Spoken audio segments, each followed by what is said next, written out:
How y'all doing? Um, Made it back home, finished shooting the movie. Time to get back to finishing up the God box and office work and employees and all that kind of stuff, y'all. Getting back to it. So listen, really quick, today's post is really about writing it down on paper. Um, I've been seeing some things that have been really making me think lately. You know, I've been thinking about how we as black people have fallen victim to fairy tales and emotions. You know, you may hear me a lot telling people that I don't want your hope. And what I mean by that is if you look at, religion, if you look at the office of, you know, president and politics, black people, we always find an emotional reason to make it better for us.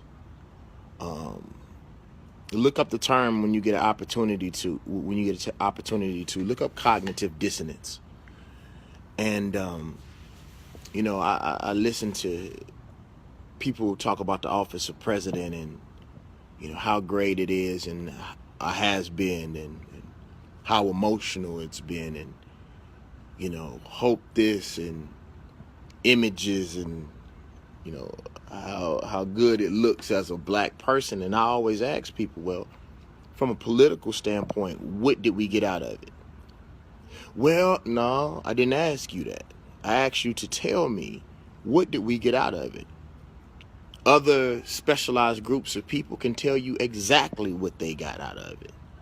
Whether it's laws passed, whether it's compensation, uh, whether it's reparations for certain groups of people, they can tell you exactly what they were able to get out of the office of president.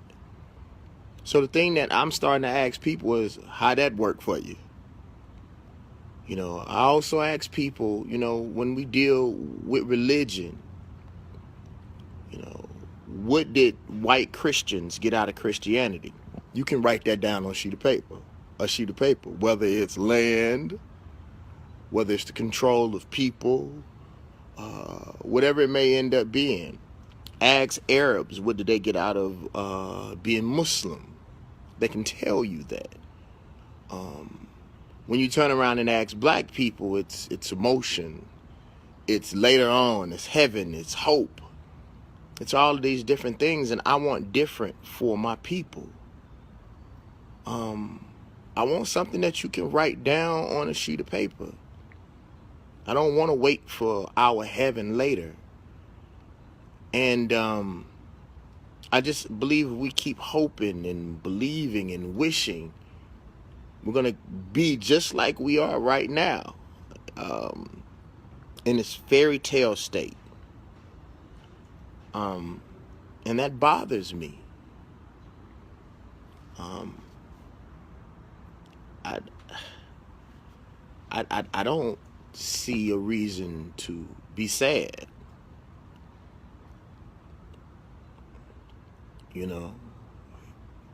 I don't. I just hope that we wake up and realize that if we don't do it, then it won't get done. Nothing's coming out of the sky to help you.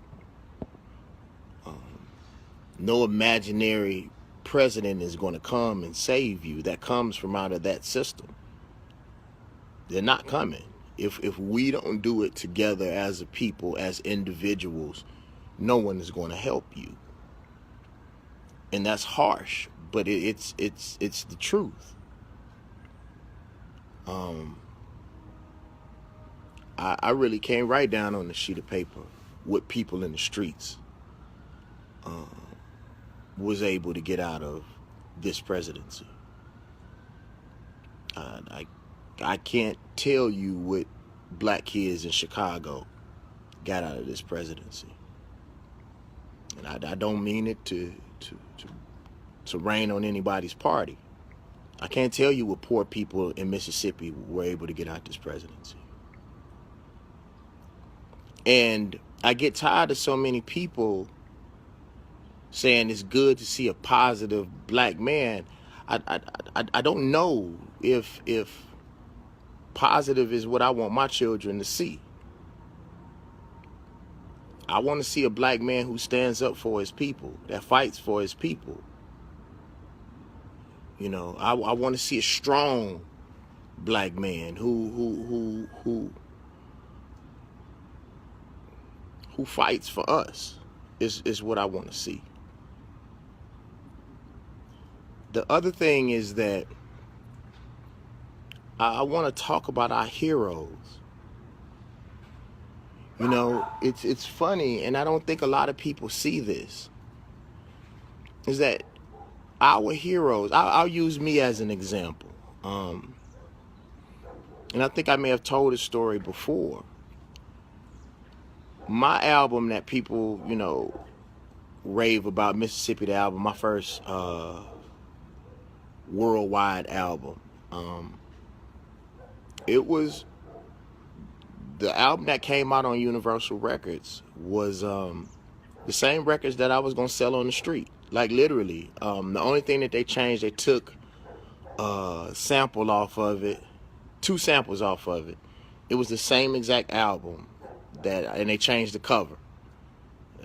That's the one thing that I could say that they did. My cover was pretty rough, but it was the same record. And if Universal or New York wouldn't have put that stamp on my album, 9 times out of 10, my people would have still viewed that album, no matter how jamming it was, as that crazy dude with all them guns that stand on the corner selling CDs. They would have not seen worth in me. And as much as people claim that they would have, I know that that's not the case. So it's the same way with our heroes and our actors. It's like we don't believe in our own people until they go through this white supremacist system. And then we wonder why our heroes, our actors, our musicians, our presidents, and all of these people don't stand for black people. And we don't support them like we should until they go through that system, or they're doing something detrimental to the culture. Today, go out and look at the people, just be quiet, and look at the people that you support financially, and look at the things that they do. In most cases, if it's not something that supports white supremacy, if it don't have to do with killing black folks or drugs or pimping or hoeing or some shit, we don't really support it. Or if it's not so whitewashed, like if it doesn't have culture, if it doesn't have something like, if it's straightforward and, you know, something non-threatening to the system, that is what we support. It's either on being a straight sellout or being a stalk raving nigga. You know, and although I know that we've been conditioned to be that way, I see, Christopher, at some point we have to acknowledge what the sickness is and start breaking that cycle. You know, I want more for my people. I don't want just hope. You know, I don't want just 1 or 2 examples of financial freedom.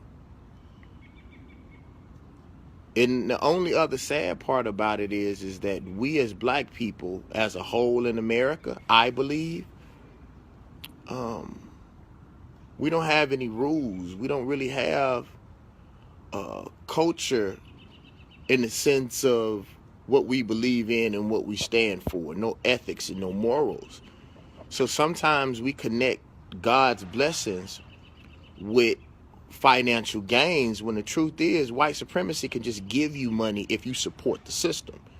And we look at that shit as blessings, when really it's not blessings. It's a reward for you being a do-boy or a sellout or just getting along with the system.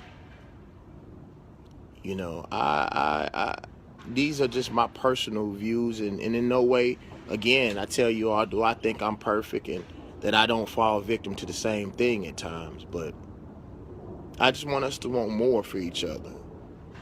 Your fucking hope ain't good enough for me. The fucking words and promises and nice speeches, that shit don't mean nothing. What can you write down on a sheet of paper? What did you do? What did you give? Letting a few people out of prison ain't good enough. You know?